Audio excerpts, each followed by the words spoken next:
Hey everyone, Tankenstein here. In this video I'll go over my picks for the 5 worst Tier 1 tanks in game. I've judged each of these tanks in comparison to other Tier 1 tanks, but most importantly I've judged them based on their ability, or rather inability, to complete the tasks that they're given, which in this case would essentially be to defeat other vehicles with some level of competence. None of these tanks do that all too well. Because they are Tier 1 tanks, these are the worst of the worst and the weakest of the weak. Just so you guys know, I'm really going for the low-hanging fruit in this video. These tanks are so awful that this video was painful to record, so without further ado, let's get into it. I'll be assigning each tank in this list a rating of between 1 trash bag and 5 to show you how bad they are compared to each other. And for number 5, we have the Type 95 RoGo. What list of bad low-level tanks would be complete without at least one Japanese tank? Well, if you stick around in this list, you might find another one. The RoGo has a very weak cannon, terrible MGs, and what may as well be no armor. To be fair, many tanks around this level have piddly squat for armor, but the RoGo's tissue paper thick armor makes every other 1.0 BR and reserve tank look like Fort Knox. I'll give it credit because the cannon is usable, albeit with only 3 to 4 millimeters more of armor pen than the M2A2's 50 cal main gun, and can get kills against other tanks with somewhat similar armor levels and at near point blank range, but besides that, expect a lot of bounce shots. At least the M2A2 is a meme tank. Worse yet, the RoGo tank has the illusion of a good top speed, and while it can go moderately fast, you will likely never be anywhere near its top speed unless you get a flat, straight, and paved road that's the size of the Nürburgring. Besides that, it has a terrible turret traverse, which can max out at 13.35 degrees per second in realistic, but sits at below 10 degrees per second when you have an untrained crew. The worst thing, however, is that if you are like me, there are 2 of these in the Japanese lineup, and one of them is premium, so you will probably feel the compulsion to put yourself through the RoGo hell numerous times so that you can get your bonus silver lines and RP. Even worse is that the number 4 tank on this list can also be in the same lineup. I'll give the Type 95 RoGo 2 trash bags because it is usable, but still trash. And for number 4, the Japanese 1.3 BR premium heavy tank, the RoGo. Do you like having your armor riveted so that when a shell hits, those rivets ricochet around the interior of the vehicle, killing your crew? Do you like having a main gun with such a low velocity and shell drop that's so ridiculously bad that it seems like gravity settings are 5 times stronger when you fire it? Do you like a tank that is so massive that you literally cannot hide behind a rock but have no armor to actually be able to protect you so that the bits that stick out just allow you to die? If so, the RoGo is for you. Aside from these things, it is a premium, which means that you actually have to spend money on this to play it in game. The amazing thing is that for 70 fewer Golden Eagles, you can buy the B1 Terror, which sits at 2.3 BR currently and is easily one of the best tanks in game for any BR. The RoGo is an awful combination of things that seem like a good idea, but aren't. You could look at its stats and say that it has sufficient armor, but it doesn't, because it has 0 angling, and with the exception of HE shells and MGs, most things can pen this tank with ease. You could look at the fact that it has 2 cannons, with one being a 70mm cannon, which is one of the larger cannons at this BR, and think that they're good, but they're not. They have such ridiculously different velocities that you almost need to just use the 70mm exclusively when playing. That cannon's best shell, by the way, has a 200 meter per second velocity out of the barrel, which might be the game's worst. Correct me if I'm wrong. This tank is a big, slow, relatively costly target at 1370 GE and is not noticeably any better than any low-tier Japanese tanks, which is awful.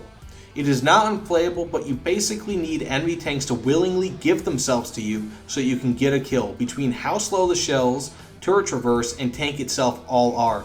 I give the RoGo 2.5 trash bags out of 5 because in theory it works, and that 70mm can do damage, but good luck in getting it to work in your favor. And now for number 3, the T26-4. This is a bit of a weird one because it took an actually decent T26 tank and turned it into relative trash. Though the cannon may be somewhat sufficient for taking out enemies from the side or rear, and rarely with a lucky shot from the front, it is a downgrade from the previous iteration of the tank. I would rather have the higher velocity, better penning 40mm from the reserve T26 any day of the week, because ultimately they have just about the same armor, which is terrible as the gun steel on this tank is the thickest armor on it at 20mm. The same top speed, although the T26-4 does of course have much worse acceleration due to its heavier weight, and fight the same BR battles. Fun fact about this thing: if you are moving forward and you fire its cannon, you will lose a huge chunk of forward momentum and will slow it down substantially. Try it yourself. And I get it, at tier 1, tanks are all somewhat susceptible to each other, and with a few exceptions such as the vehicles on this list, largely have similar-ish stats. This, however, is somehow a downgrade from the reserve tank that precedes it. To me, that makes this tank one of the worst in tier 1. Is it usable? Yes. But in its role, and being that it is meant as a replacement to the regular T26 in-game, it fails, and big time. If this tank had a heat round, it'd be substantially better, but you just can't justify a drop from 70mm of armor pen to 37mm and call it an upgrade, even if the gun gets bigger. I'd put the BM-824 here instead, but at least that tank can kill tanks with some reliability, even if it's one of the tanks that Gaijin gives you a 1-hour test drive for, instead of the 1 million Silver Lion login reward. You know who you are. And for that, I hate you, Gaijin. That said, I'll give the T26-4 2 3/4 trash bags because while objectively worse than the T26 that it is based on, it is meant to fulfill a role that just simply does not exist in War Thunder and can still, by chance, kill enemy tanks, so I give this tank a little bit of my pity and sympathy. But that said, tanks number 3 through 5 on my list were outright top tier tanks compared to these final two, as they are genuinely awful tanks. And for number 2 on my list, the FCM-36. A few of you might be shocked by this that it isn't number 1 on the list, but there's a reason for it. But first, why the FCM-36 is my number 2. This tank uses APCR ammo, which bounces a ton of shells off of any level of armor slope and has mediocre post-pen damage. It won't matter, however, because you will not pen anything, ever. This, along with the number 1 choice on my list, uses a cannon that is incredibly outdated and is one of the reasons why these 1.0 BR tanks were moved behind the current reserve tanks in the French tech tree. I'll lump the H35 into this spot as well, being that it is just about as bad, but I feel that the FCM-36 is just that much worse. People say they want a tank like the Renault FT in-game, but this is essentially the same thing, except with a different and slightly heavier armor layout. The FCM-36 and H35 are basically like the Subaru BRZ and Toyota 86. This is World War I tech that was designed to defeat huge, barn-sized tanks that moved more slowly than the aforementioned BRZ. And in a more likely scenario, being that World War I Germany only built 20 A7B tanks to fight against light fortifications and infantry. On top of this, the FCM-36 has what looks like the knockoff version of the aesthetic of Andros from the early Star Fox games. All said and done, this is an awful, awful tank, but still somehow not as bad as number 1 on this list. The FCM-36 earns 4.5 trash bags. And now for the moment you've all been waiting for, the number 1 choice on this list of my totally terrible tier 1 tanks is the AMC-34YR. This tank uses 50-year-old shells to kill tanks. 50 years old. These shells were not designed to kill tanks either. Heck, tanks didn't even exist for over 50 years until after this ammo was placed into service. Don't think I'm talking smack about old ammo either, because 30-06, for example, is amazing. But this tank, along with its armament, is just inexcusable. It also has a crew of 2, paper-thin armor, and a level of horsepower that would be better served in a 1999 Honda Civic rather than in a 10-ton tank, regardless of the era of tank.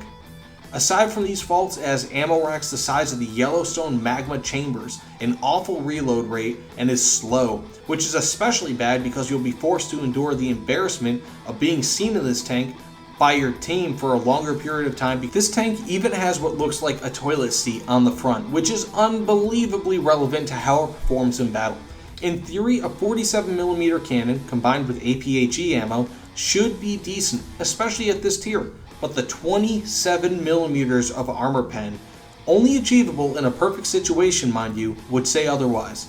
If at 500 meters, which is a fairly likely engagement distance, and anything below a flat angle against your enemy, your armor pen drops from an amazing 27 millimeters all the way down to less than 20 millimeters, and that does not include the increased likelihood of bouncing your shell against the enemy. This all said, finally, the AMC 34YR earns the max score of 5 trash bags, and they are all on fire. That said, thanks so much for watching my video, guys. It means the world to me. Please tell me what I got wrong, what I got right, if you would change anything in this list, and I will listen to you. Tell me if you like these sort of lists. I will be going back to tips and tricks in future videos, but I felt like releasing something a little bit more fun today.